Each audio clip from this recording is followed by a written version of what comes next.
Hello, this is Jelly Do You Love.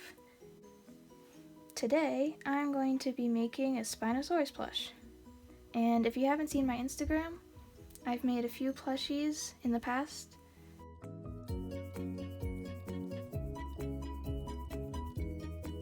So about a week ago, I asked my followers on Instagram what dinosaur plush I should do next.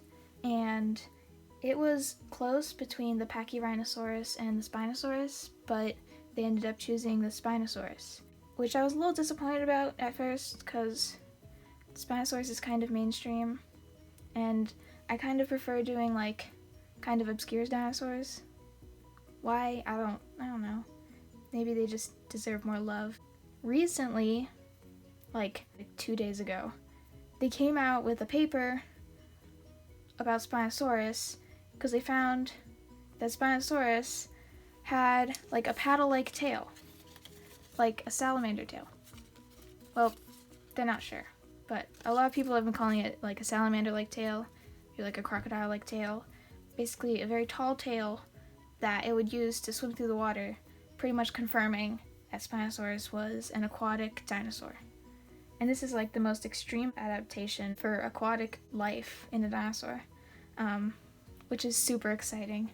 And it just so happened to come right near when I was going to make this Spinosaurus plush, so I got to add it to my design, which is super exciting, and now I am hyped to do this dinosaur. I'm glad everyone chose Spinosaurus now. I also asked whether they wanted it to be bipedal or quadrupedal, because that's a whole debate. I personally quite like the quadrupedal one, because it's just got like these short legs, looks kind of like a corgi, and it just looks really weird and like not correct, and that's why I just love it so much. But everyone did choose bipedal. I still made the legs pretty short, but you can see it, the stance is like it's standing up, and I am actually pretty happy. Like, I still like the bipedal one, and I'll probably do a quadrupedal version in the future. But for now, we've got like our bipedal Spinosaurus, and the actual plush might not be able to stand on its own on its like 2 feet, and it might even lean forward just because of a plush. It can't really control how it's standing like a real Spino would, but you know, it'll be fine. Yeah, I guess I'll also say this plush is pretty experimental. I'm also not an expert in sewing.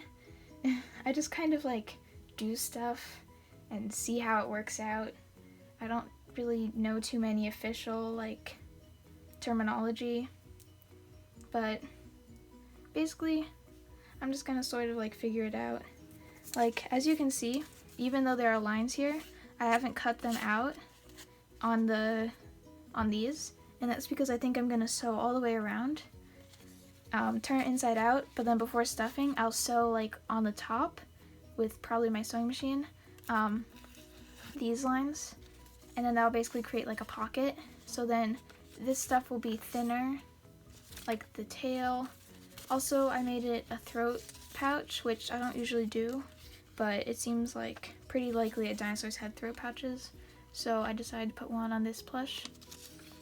I'm gonna see how that works out.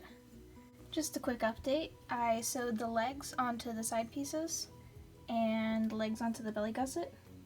And the reason I sew the legs into the side pieces like this, rather than just cutting out the whole side piece with the legs, is because I want it to pop out a little more, as you can see. And I was experimenting with putting a gusset here so it would pop out more, but I forgot to do that, so maybe next time. In any case, I'm going to now sew these two together and the belly gusset into the belly, and I'll come back when that's done. I'm just popping back in for an update, and I have sewn the belly gusset, well, not completely. I've left the back of the legs open for when I'm going to sew in the feet, but I've done this part. The hands are here, and I'm gonna sew all the way around and do the feet last because the feet are the worst.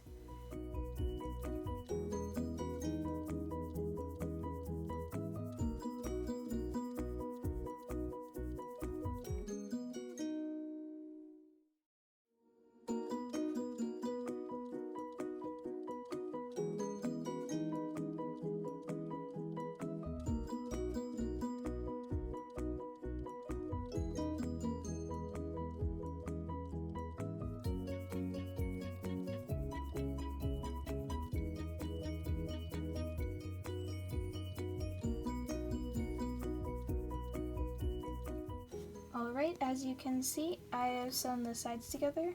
All that's left is to finish the leg and the feet. Yeah, that's gonna be annoying. Okay, another update as my workspace gets more messy. I have finished sewing all of it, including the feet, and I just need to turn it inside out, and then I'll have to sew the back and the tail and the throat, and then I can stuff it, put the eye on, and that should be it. Okay, I turned it inside out, and it doesn't look that good. But maybe once I do the detailing and stuff it, it'll look better.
Okay, so I did the details. I did the back, the throat pouch, and the tail. And then I did detailing on the sail. Although, I think in the future maybe I'll make it kind of like curved, because just going straight up and down looks kind of weird and unnatural. I don't really like it. Also, I might do more. They're kind of spaced far apart in my opinion. Okay, I finished with the first prototype, and it might be the only prototype because this looks pretty good. The back is a little too straight, but that's just my fault because I didn't do it very well on the sewing machine. The neck, I think curves upwards maybe a little too much. Maybe I'd make it come out more. The tail is probably too long, and I can just fix that. So I think the next one might just be the finished one. I might not bother making another prototype because this looks good enough to me. Okay, I fixed the pattern, and I also added some, patterns for the finished one. And the changes that I made is, for one thing, I enlarged this pattern a little bit because the Spinosaurus plushie was looking a little bit small compared to my other plushies. See? And I'm not trying to go for like size accuracy with these plushies. I just want all of them to be kind of small, but it seems like maybe Spinosaurus should be a little bit bigger. Because, he's a great and mighty Spinosaurus. In any case, the other things I changed are I made the tail shorter. It might still be too long, but I don't know. I'll see how it looks on the finished plush. Because I realize now the tail is way too long on this. Yeah, it's like... It's much bigger than the body, I think. And pretty sure Spinosauruses didn't have tails that long. I also made the neck come more forward instead of like upwards. And I also made the throat pouch a little bit larger so that it looks a little more like a throat pouch and not just like skin connecting the jawbone to the neck, like the jaw to the neck. And then for this one, I did decide that I was going to test out making like a gusset in the top of the leg and also the arm, because when I looked at this one, its leg doesn't pop out as much as I want to, and I think it was also creating problems with the stuffing. You can see that the arm that's sewn into the body looks very flat, and then it's more round when it leaves the body. That's kind of weird. That's not exactly how arms work in real life. So even though I'm like testing this out on the finished one, which is kind of risky, and I probably shouldn't do that, but I'm not a professional, and this is just how I do things. I don't know, I feel like it'll work out well enough, and it's not as if I'm like giving this one away or anything. So if it's not quite perfect, it's okay, I'll still love it. So I'm gonna go cut out the pieces now.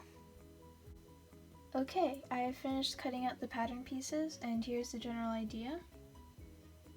The color palette I decided to go for was a neutral blue, a navy blue, a red, and gray.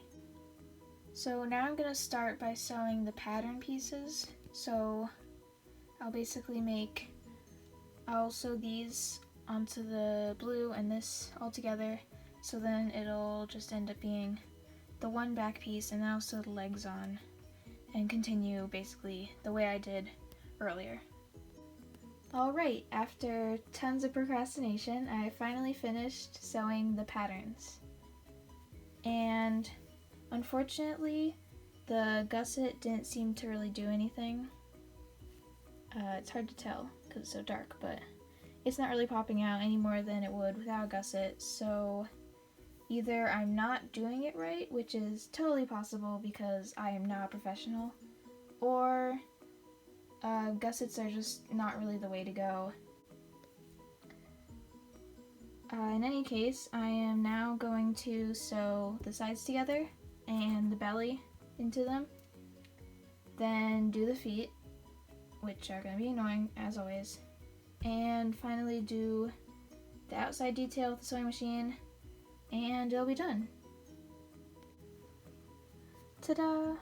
I have finished sewing the whole spino. So now all I need to do is turn it inside out and start doing the details with the sewing machine. Okay, detailing is done. I did the throat pouch, also the back, the tail, and for the lines on the frill I made them go slightly curved because I think that looks a little better than straight up and down. That's a little unnatural, I think. And I think this just looks a little better. Now I get to stuff. As you can see, the spino is finished, and I'm really happy with how it turned out.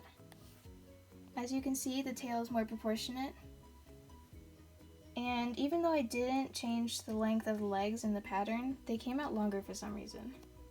I'm not entirely sure how that happened, but it's not the worst thing in the world. As you can see, the neck is in a different position, slightly, and the neck pouch is a little bigger. You can see compared to the first one. The eyes I made white because the black didn't show up well enough on the navy blue, and so he kind of looks like he's seen a ghost, but that's okay. Now all that's left to do is to take him outside for a photo shoot.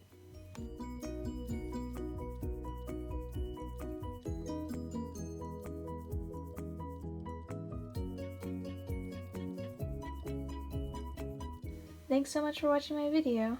If you like what you see, please consider liking and subscribing.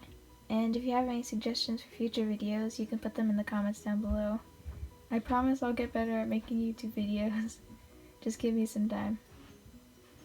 Well, adios.